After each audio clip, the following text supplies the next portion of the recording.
ये कांग्रेस भाजपा में से कौन सा नेता आपके साथ खड़ा था, लाठियां खाया था, जेल गया था? आप अपने मन से पूछ के बताओ।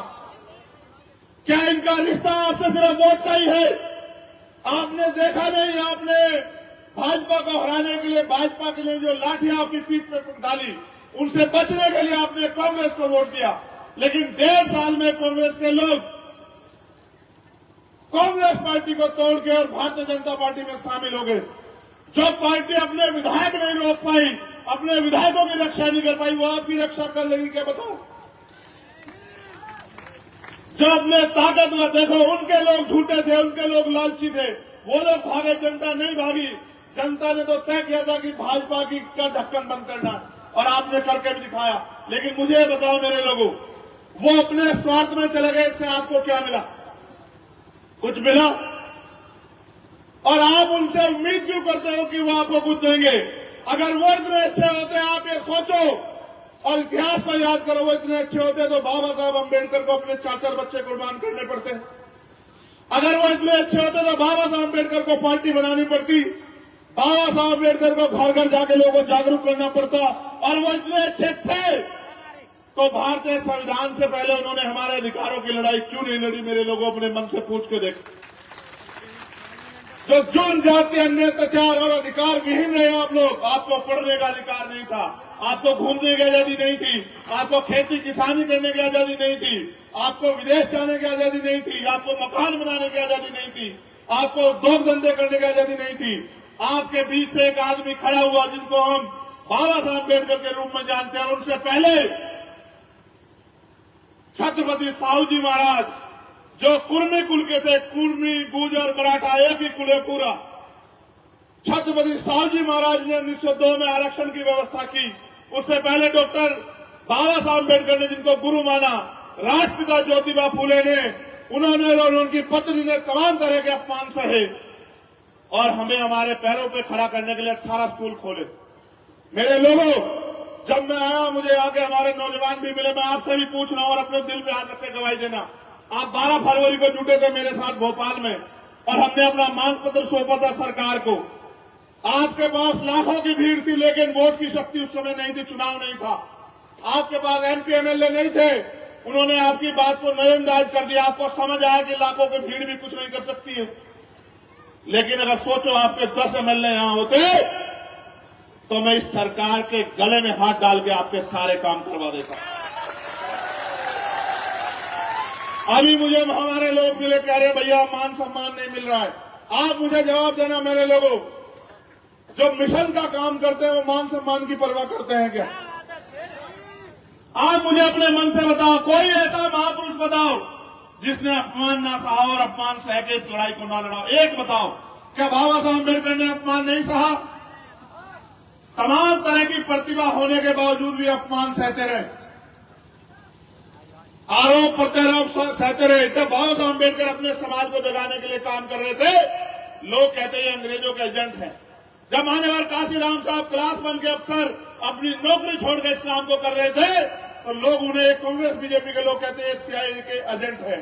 और आज अगर आप काम कर रहे हो तो आपके बीच में ही कुछ बिकाऊ टाइप के लोग हैं, आपको भटकाने का काम करेंगे। मैं आपसे पूछना चाहता हूं, अपने दिल में हाथ रख के जवाब दो। आपकी तरफ जब जब अन्याय की आवाज उठी है, आपके साथ भीम आर्मी आजाद समाज पार्टी को छोड़ के कौन खड़ा था? अपने दिल से जवाब देके बताओ, कोई था क्या? आपसे चुनावी रिश्ते रखने वाले लोग आपके बीच में आएंगे, बड़ी बड़ी सभाएं करेंगे और कहेंगे ये आपकी जाति के नेता। मैं आपसे पूछना चाहता हूं, हमारे बहुजन समाज के लोग यहां बैठे हैं, जब आपके गुर्जर समाज में 25 तारीख को अन्याय हुआ, उसके बाद एक नेता बताओ कांग्रेस बीजेपी का जो आपके पक्ष में खड़ा होकर लड़ने का काम किया किसने? आप बताओ। आप ये समझते हो जाति से नेता होता है? नहीं, वो सिर्फ अपनी पार्टी के सच्चे सिपाही हैं, आपके समाज के सिपाही नहीं है। उनको अपनी पार्टी के लिए समर्पित रहना है, समाज से उनका कोई लेना देना नहीं। जो समाज के लिए समर्पित है वो यहां बैठे हैं। मैं मानता हूं रविंद्र भाटी को कि वो हॉस्पिटल में थे, मुझसे कहा कि नहीं चलेंगे तो जिसे जान चली जाए, लेकिन समाज के मान सम्मान की लड़ाई 12 फरवरी को चलेंगे। ये 12 फरवरी नहीं, कौन सितंबर क्या था? अक्टूबर को। और मैं कह रहा हूं कि मर जाओगे, भाटी कह रहे नहीं मरूं या जीऊं, लेकिन मरूंगा भी अपनों के बीच और जीऊंगा भी अपनों के बीच। अब देखिए चलेंगे। भूपेंद्र कराड़ा आम आदमी पार्टी में थे। मैंने इनसे पूछा क्यों भाई तुम्हारे समाज के लोगों की खाल उतारी जा रही है, तुम आम आदमी पार्टी का झंडा उठा अपने नेता कहो बोले। जब इन्होंने कहा बोलो तो उन्होंने कहा तुम जातिवादी हो, तुम गुजरों की बात कर रहे हो, निकलो हमारी पार्टी से। एक सेकंड नहीं लगाई, भूपेंद्र ने कहा ये रखिए आपकी पार्टी, अगर मेरे समाज की बात आएगी और मैं उनकी लड़ाई नहीं लड़ता कमजोर वर्गों की, ऐसी पार्टी का कोई मतलब नहीं, मैं पार्टी को ठोकर मारता। हमारे लोगों को भले मैं समझता हूं उनके मन में होगा कि मैंने भूपेंद्र को यहां क्यों मौका दिया, उसका कारण मान्यवर काशीराम साहब कहते थे जिनका नेता नहीं होता उनका कुछ नहीं होता, जिनका दल नहीं होता उनमें बल नहीं होता, जिनके पास बल नहीं होता उनकी समस्याओं का हल नहीं होता। मैं मानता हूं कि भूपेंद्र यहां मजबूत है, आपकी आवाज बनेगा, आपके सामने खड़े होगा, कल आपकी तरफ कोई जुल्म होगा ये सीना तान के खड़ा होगा अपने भाइयों की रक्षा के लिए, इसलिए मैंने भूपेंद्र को मौका दिया। यहां हमने 100 से ज्यादा प्रत्याशी लड़ाए और उन 100 में से 70 प्रत्याशी हमने अपनी पार्टी संगठन के कार्यकर्ताओं को लड़ाया। 10-20 लोग ऐसे भी चाहिए जो इस समाज की पहरेदारी कर सके और इस समाज में एकता बना सके। हम एकजुट हुए बगैर इनका मुकाबला नहीं कर सकते। आप राम खिलाड़ी जी को भूल गए हो क्या बताओ? एक समय था राम खिलाड़ी जी का नाम था और राम खिलाड़ी जी हर कमजोर के आवाज थे, लेकिन उस राम खिलाड़ी को क्या मिला आपके आवाज आपकी लड़ाई लड़ने पे? उनकी हत्या की गई और हत्यारे बेखौफ होकर घूम रहे हैं। और दशरथ भाई यहां बैठे अभी मुझसे कह रहे थे पता नहीं भाई कौन सी गोली मुझे कहां से आके लगेगी। मैंने कहा दशरथ याद रखना ये धरती लाल हो जाएगी अगर तुम्हारी तरफ आंख उठी, ये तुम्हारे भाई का वचन है, इस बात को याद रखना। ये लड़ाई स्वाभिमान सम्मान की है। यहां इस सभा में मेरे वो भी साथी बैठे हैं जो इस लड़ाई को 25 सितंबर वाली को लड़े और मैं उनको देख रहा हूं वो छिपे छिपे बैठे हैं। उनके घर में बुलडोजर ले जा खड़ा किया गया, उन पर 5-5 हजार का इनाम रखा गया, बहुत बड़ा अपराध कर दिया। और आप ये देखो अपराध सिर्फ ये है कि वो अपने समाज को खड़ा करने का प्रयास कर रहे हैं। ये मेरे लोगों मेरी बात पे गौर करो, ये लोकतंत्र में ये मौका मेरे नौजवान साथियों 5 साल में दोबारा तुम्हें 5 साल बाद मिलेगा, तुम तय करो। अगर तुम चूक गए, गलती कर दी, तुमने पहले भी वोट दी है, ये बहन बेटी हमारा सम्मान यहां बैठी, मैं इनका धन्यवाद करूंगा माओ बहनों का। लेकिन आप ये सोचो अगर इस देश में बहन बेटियों का अपमान होता है, जुल्म जाती होती है, इसके जिम्मेदार हम लोग, हम नालायक लोगों को, गैर जिम्मेदार लोगों को वोट देकर ताकत देते हैं। वो लोग अपने चंद पैसों में अपने जमीन को बेच देते हैं। अगर यहां वास्तविकता में आपके बीच के लोग आगे बढ़ेंगे तो आप बताओ डीएमएसएसपी किसका होता है? मुझे बताओ। डीएमएसएसपी उसका होता है, इसकी सरकार होती। अगर यहां आपका आदमी ताकतवर होगा तो क्या कोई डीएमएसएसपी आपके लोगों की हत्या करवा देगा या आपके लोगों की हत्या में शामिल व्यक्ति को बचा लेगा? क्या किसी बहन बेटी का अपमान होगा? देश को इतिहास को पढ़ो, 50,000 महिलाओं के साथ रेप हत्या होती है। आपकी बच्चियां, वो बच्चियां सोचते हो कभी तो हमारे लोग खड़े होंगे, कभी तो हमारे लोग हमारी पीड़ा को देखेंगे। ये उम्मीद करते हो कोई तो मसीहा जन्मेगा, कोई मसीहा वापस नहीं आएगा। आपको अपने पैरों पे इस लड़ाई को लड़ना पड़ेगा। एक तरफ 15 दिन के लिए, 15 दिन भी नहीं बचे, 10-11 दिन है, एक तरफ 10-11 दिन के लिए लोग शराब, मिठाई, पैसे लेके, कपड़े लेके आपके बीच आएंगे, आपको कहेंगे बेच दो। मैं ये पूछना चाहता हूं, माननीय काशीराम साहब ने कहा था कि वोट की रक्षा बहन बेटी की रक्षा की तरह करनी है। क्या हम लोग बेचने वाले लोग हैं? अगर बेचने वाले लोग हो तो फिर मुझसे मैं तुमसे कोई शिकायत नहीं करूंगा। और स्वाभिमानी लोग हो तो आपसे कहूंगा कि आज के बाद घर सोना मत जाके मेरे लोगों, जितने फोन हो, दोस्तों, रिश्तेदारों, सबको कहना कि बहुत हुआ हमें सबको देखते हुए, इस बार हमें आजाद समाज पार्टी के प्रत्याशियों को मौका देना है और एक एक वोट केतली के चुनाव निशान पर डाल के देखो। आज आपका दल छोटा है, आज आपकी लोग मजाक बनाएंगे और कोई मानेगा भी नहीं कि आपका दल आगे बढ़ेगा। लेकिन आप ये सोचो, जब आप कोई पौधा लगाते छोटा ही तो होता है। पेड़ लगाया आपने, पेड़ लगाया है, बताओ इतना बड़ा पेड़ लगता है, छोटा पेड़ लगता है, बताओ। लेकिन अगर आप उसकी सही समय पे रखवाली करो, देखभाल करो, खाद पानी दो, प्राकृतिक आपदा से बचाओ, तो वही 10 साल में इस लायक हो जाता है, नहीं हो जाता कि आपको फल भी दे और आपको छाव भी दे? बताओ, होता है नहीं होता है? आज आपका दल छोटा है, घबराओ मत, हम घबराने वालों में से है ही नहीं। आज से 100 साल पहले हमें पानी पीने की आजादी नहीं थी। हम कहां से कहां तक आए, याद करो मेरे लोगों। और देखो, देश आजाद हुआ 1947 में, और जिनको क्रिमिनल ट्राइब कहा गया उनको आजादी मिली 1952 में। अपना इतिहास जानो, पढ़ो लिखो, समझ आएगा तुम्हें। तुमने मुझे तलवार भेंट की, मैं बाबूजी का धन्यवाद करता हूं। आप बताओ, इस तलवार से मैं कौन सी लड़ाई जीत सकता हूं, बताओ। राजतंत्र में युद्ध होते थे, राजा महाराजा दोनों तरफ से लड़ते थे, सेना जाती थी, हाथी घोड़ों पे युद्ध होते थे, बंदूकें तलवारें चलती थी, तोप चलती थी, और तलवार के दम पर राज लिया जाता था। आज के राजतंत्र लोकतंत्र है। इस तलवार से ज्यादा तुम मेरे कैसे अंगूठा दबा देना, फिर देखना तुम्हारी तरफ उठने वाली हर एक आंख को उसी दिन जवाब मिल जाएगा कि आज के बाद ये कष्टीय समाज अन्य अत्याचार नहीं सहे। देखो, मैं तुमसे कलम की ताकत मांग रहा हूं, तलवार की ताकत नहीं मांग रहा हूं। एक तरफ ये है, एक तरफ ये। आप तय करो कि मुझे कौन सी ताकत देना चाहते हो। अगर तुमने ये ताकत मुझे दी और इतनी ताकत दे दी कि ये कलम मेरे हाथ से चल जाए, तो मैं लिख के देता हूं, विरोधियों के 20-20 एमएलए और हमारा एक एमएलए अगर भारी नहीं पड़ा तब आप मुझे बताना। जिस दिन इस कलम में ताकत होगी, आपको रोजगार के लिए दूसरे प्रदेश में नहीं जाना पड़ेगा। जिस दिन इस कलम में ताकत होगी, हमारी माँ बहनों को अपने घर चलाने के लिए उधार पैसा नहीं लेना पड़ेगा किसी को। हमारी बच्चों को पढ़ने के लिए जमीन नहीं रखनी पड़ेगी उनके माता पिता को गिरवी। उनकी शादियों के लिए किसी साहूकार से कर्जा नहीं लेना पड़ेगा। हमारे नौजवान भाइयों को पढ़ने के लिए कोई लोन नहीं लेना पड़ेगा। जिस दिन हम पे ताकत होगी, सबको सस्ती शिक्षा, बेहतर से बेहतर, जैसी विदेशों में मिलती है, सबको सस्ती शिक्षा। क्योंकि बाबा साहब कहते थे कि शिक्षा हथियार है, इस हथियार से आगे बढ़ना है। सबके गरीबों के लिए अच्छे से अच्छा इलाज बहुत कम पैसों में, जिन पे जमीन नहीं उनको जमीन, और अपने आपके बीच के बेटों को जो अधिकारी कर्मचारी बन जाएंगे रोजगार पाके, उनको अधिकारी कर्मचारी बना के बिठा के उनके जरिए आपके लिए नीतियां बना के आपको आपके पैरों पे खड़ा करना है। ये लड़ाई है। दुश्मन नहीं चाहता कि आप अपने पैरों पे खड़े हो जाओ। वो हर साल आपको कहेंगे इनको रोक दो, उनको रोक दो। मैं पूछना चाहता हूं, क्या आप किसी को रोकने के लिए पैदा हुए हो? लोकतंत्र क्या किसी को हराने के लिए है? लोकतंत्र तो जीतने और जिताने के लिए है। मैं आपको एक कहानी सुनाता हूं, आपके काम आएगी। ये मुझे जब ये कह रहे थे ना, मैंने सुना।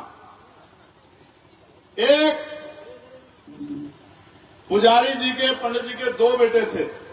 गौर करना जरा, एक का नाम था राम, दूसरे का नाम था श्याम। नौजवान बहुत गौर करें, आज तुम्हारी कहानी यहीं बैठेगी तुम्हारी विधानसभा में, ठीक है? तो राम बहुत सीधे थे, लोगों की सेवा करते, मदद करते, लोगों के काम आते। और श्याम बड़े झगड़ालू किस्म के थे। श्याम का काम था हर गरीब कमजोर को सताना, उनके साथ झगड़ा करना, उनकी जमीन कब्जा लेना, उनको परेशान करना। अब जब भी श्याम कोई मुसीबत खड़ी करता, राम आके उनको रोकता, भाई ऐसा मत करो। ये लंबे समय चलता रहा। एक समय आया 5 साल बाद चुनाव, तो राम भी चुनाव में खड़े हो गए और श्याम भी चुनाव में खड़े हो गए, और लोगों ने श्याम से बचने को राम को वोट दे दिया। अब देखो, कहानी का सार ये है कि राम जीत गए, राम भी खुश, श्याम भी खुश और पंडित जी भी खुश। समझे? राम भी खुश। अब ये बताओ, राम श्याम को नुकसान पहुंचा सकते हैं क्या? है? राम श्याम का कोई बुरा कर सकते हैं क्या? राम श्याम को जेल भिजवा सकते हैं क्या? तो मैंने आपको बताया कि आपने श्याम से बचने के लिए राम को ताकत दे दी। घर एक ही है दोनों का, समझ रहे हो? राम भी खुश, श्याम भी खुश और पंडित जी भी खुश। अब आप ये तय कर लो कि इस लोकतंत्र में आप उनको खुश रखना चाहते हो या आप खुद को खुश रखना चाहते हो? आप उनको हराने के लिए उनको वोट दोगे, इससे आपके हिस्से में क्या आएगा मेरे लोगों? ये बताओ। कल उनके दरवाजे पर जाओगे, वो गेट बंद करके कहेंगे नेताजी यहां है नहीं। ऐसे लोगों को ताकत देना चाहते हो? बहुत बेवकूफ बना लिया। सदियां बीत गई और आजादी के भी 70 साल बीत गए। कहते हैं कि देश में भ्रष्टाचार है, देश में चोरी है, लूटमारी है, सारी पुलिस यहाँ है, सारी इंटेलिजेंस यहाँ है, सारी एजेंसी यहाँ है, फिर लूटपाट भ्रष्टाचारी कैसे हो रही है? सारी सब कुछ साधन आपके पास है, फिर रेप हत्या क्यों हो रही है? क्या आप पे जवाब है कि भाई इंदल गुर्जर की जो हत्या उसका जवाब आपके पास है? जब सारी पुलिस सारी एजेंसी आए तो इंदल गुर्जर की हत्या क्यों हुई? जवाब दो मेरे लोग। आप पे जवाब है। आपके आवाज उठाने के लिए मैंने कमल नागर को हिम्मत दी। वो आपके बीच का बच्चा आपकी लड़ाई लड़ता था, उसको उठा के जेल में बंद कर दिया। क्या आप पे जवाब है कि उसको जो जेल में काली रातें काटनी पड़ रही, इसका जवाब कौन देगा? क्या आप पे हिम्मत है जवाब देने की? आज उसकी पत्नी हमारे बीच बैठी है। मैं बिटिया से कहूंगा, यहां मैं नहीं जानता कि उसके पास तुम्हें देने के लिए, उसके पास पर्चा भरने के लिए पैसे थे या नहीं थे, लेकिन मैंने उससे कहा कि बिटिया हिम्मत दिखाओ, आज नहीं तो कल गरीबों को खड़े होना है अपने पैरों पे, किसी के भरोसे मत रहो। तुम कमल की पत्नी हो, आगे बढ़ो, तुम्हारा भाई तुम्हारे साथ खड़ा है। मैंने इस उम्मीद से इसको अवसर दिया। आप बताओ, इसका साथ मिलना चाहिए आपको, नहीं मिलना चाहिए? बताओ। अगर अमीर इतने अच्छे होते और वो गरीबों का साथ देते तो कोई गरीब रहता क्या? मैं तो ऐसा व्यक्ति हूं, मैंने देखा अमीर रिश्तेदार भी नहीं बताते गरीब को।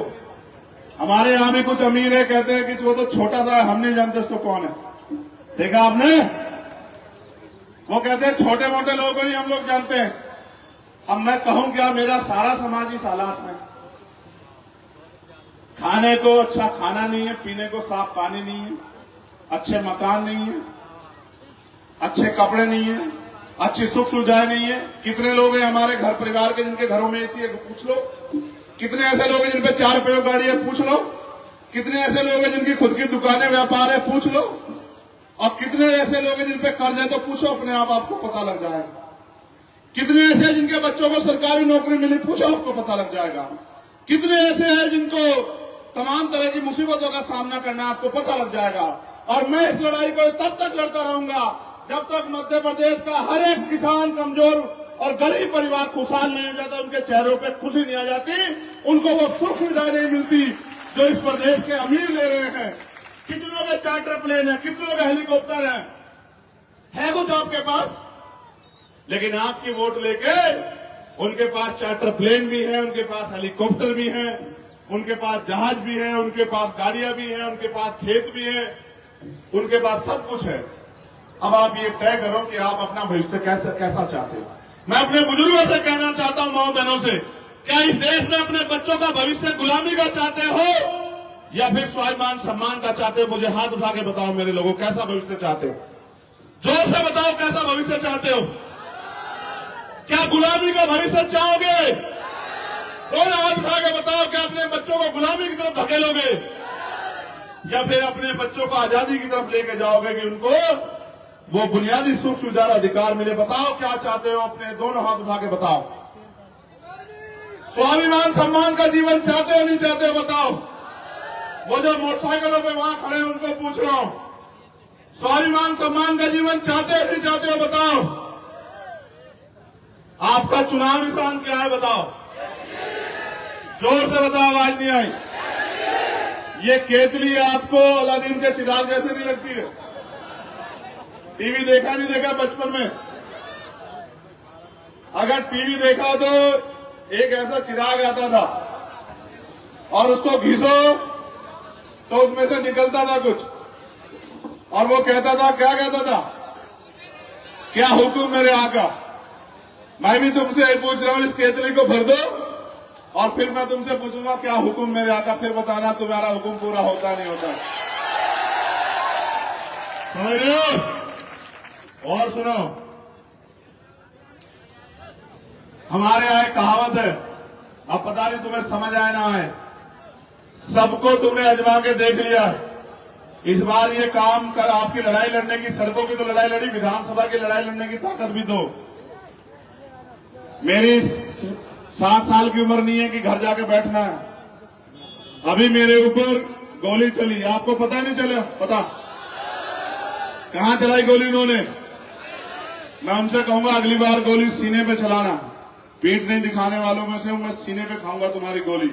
लेकिन मैं आपसे पूछना चाहता हूं, क्यों मारना चाहते हैं वो लोग मुझे? क्या मैंने उनकी कोई जमीन दबाई? क्या मैंने उनके किसी घर पे कब्जा किया? क्या मेरा उनसे कोई झगड़ा है? उनको ये लगता है कि अगर ये खड़ा हो गया तो ये खड़े हो जाएंगे, बस ये लड़ाई है उनकी मेरी। और अगर आप खड़े हो गए तो वो जाति के आधार पर गाली किसको देंगे? वो किसी गरीब की बच्ची को अपमानित कैसे कर पाएंगे अगर आप खड़े हो गए? वो किसी किसान के मेरे की खून से होली जैसे कल खेली गई इंदल के खून से वो कैसे खेलेंगे? ये लड़ाई है बस। अगर मेरी लड़ाई होती तो वो मेरे पास बहुत आते हैं बैग भर भर के, मुझसे लेके रुक जाओ। चंद्रशेखर आजाद है, आजाद था और आजाद रहेगा। और जब तक आखिरी सांस है, जब तक आखिरी सांस है, चाहे आप आज साथ खड़े हो जाओ या कल होना, जब तक आखिरी सांस है आपके लिए लड़ता रहूंगा। कोई गोली मेरा रास्ता नहीं रोक सकती, इस बात को याद रखना। मैं तो आपसे कहना चाहता हूं, देखो सूरज ढल रहा है, एक सूरज ढल गया और एक सूरज उग रहा है। तय करो किसके साथ खड़े होना है, तुम ये तय कर लो।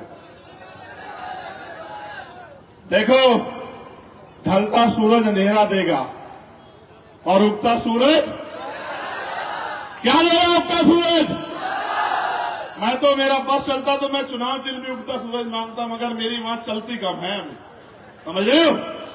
देखो, नॉमिनेशन शुरू होने के आखिरी दिन सिंबल दिया, आखिरी दिन सिंबल दिया। वहां बैठे ताकतवर लोग ऐसा मजाक उड़ाते हैं तुम्हारे भाई का। आखिरी दिन सिंबल दिया, रोक के रखा सिंबल, कई जगह सिंबल दूसरे लोगों को दे दिया, कई पर्चे खारिज कर दिए। घबरा नहीं रहे, क्योंकि ये जानते हैं कि ये आसानी से रास्ता नहीं देंगे। क्या कभी अमीर जगत आसानी से अपनी जेब से कुछ निकालता है क्या? तो इसलिए कह रहा हूं, आपसे आखिरी बार पूछना चाहता हूं, हो सकता है आपके बीच ना आ पाऊं, और ये भी नहीं पता अगर एक विधायक सभा करता कितनी फोर्स लगी होती है, आप यहां बताओ। ये मेरे पुलिस के 3, 3, 6, 3, 9, 10, 11, 15 एक भाई लगाए, और वो भी बेचारे वहां खड़े हैं, कह रहे हैं कि सभा सुबह करके चला जाएगा। छोड़ दो, यहां इस भीड़ में कोई भी जिस तरह के हालात हैं, कोई नुकसान पहुंचा सकता है, लेकिन तुम्हारी जिंदगी से किसी को फर्क नहीं पड़ता। तुम मरो या जियो, इससे कोई फर्क नहीं पड़ता। ये जिम्मेदारी तुम्हारी है। तुम ये सोचते हो ये बेचारे रक्षा करेंगे, तुम्हें करनी है रक्षा। अगर तुम चाहते हो चंद्रशेखर आजाद जिए, तो अपने आप बनो सिपाही, अपने आप लो ये बागडोर हाथ में संभालो। मैं उनकी गलती नहीं निकालता, क्योंकि वो तो बेचारे सरकार के साथ चलेंगे, मगर मैं उनको भी कहना चाहता हूं, मेरे साथियों, तुम भी हमारे बीच के हो, रुक जाओ। इधर जब हमारे विधायक जीत के आएंगे और हमारे जरिए सरकार बनेगी, उस दिन मैं तुमसे बात करूंगा, याद रखो, चिंता मत करो, समय बदलेगा। ऐसा थोड़ा है कि लोकतंत्र में हमेशा कमजोर रहेंगे हम लोग। कमजोर रहोगे, ये लोकतंत्र है, कमजोर नहीं रहेंगे। जिस दिन ये ताकत, ये कमजोर अपनी ताकत समझ गए और इकट्ठे हो गए, जैसे एकता आज यहां दिख रही है, अगर इन्होंने गांव में बना ली और ये किसी के बहकावे में नहीं आए, किसी के पैसों में लालच में नहीं पड़े, और इन्होंने स्वाभिमान सम्मान की लड़ाई लड़ी, तो मैं इसी बार दिखाऊंगा कि जो अधिकारी कर्मचारी आपको आंख दिखाते हैं, वो आपके घरों पे आके सैल्यूट मारेंगे। तुम लोगों को मेरी बात को याद रखना। जिन अधिकारी कर्मचारियों के दफ्तरों में तुम लोग घंटे खड़े रहते हो, वो तुम्हारे दरवाजों में घंटे खड़े रहेंगे कि सर बताइए क्या काम है। अभी क्या लोकतंत्र की शक्ति नहीं समझते हम समझते हैं, हम सब समझते हैं, मगर हम ये भी समझते हैं इस अपमान को सह के हम लोग घबराते नहीं, इस अपमान को सह के हम लोग ताकत बनाते हैं।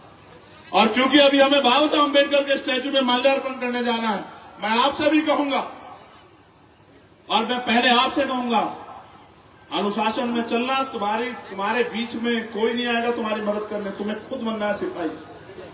अगर मुझसे प्यार करते हो तो अनुशासन में चलना। मैं इनसे नहीं कहूंगा कुछ भी, और मैं उम्मीद करूंगा मैं इनसे कि बेचारे कुछ करें। इनको तो कह के भेजा जाएगा क्या करना है, और मैं आपसे भी आग्रह करूंगा बहुत अनुशासन में चलना। और जब रैली खत्म हो जाए, माल्यार्पण हो जाए, तो अनुशासन में जाना। आखिरी बात, अपने नौजवान भाइयों से मोटरसाइकिल लहरा के मत चलाया करो, आराम से चला करो, तुम्हारी जिंदगी कीमती है। चलो एक नारा मेरे साथ जोरदार तरीके से लगाओ, सारी पार्टी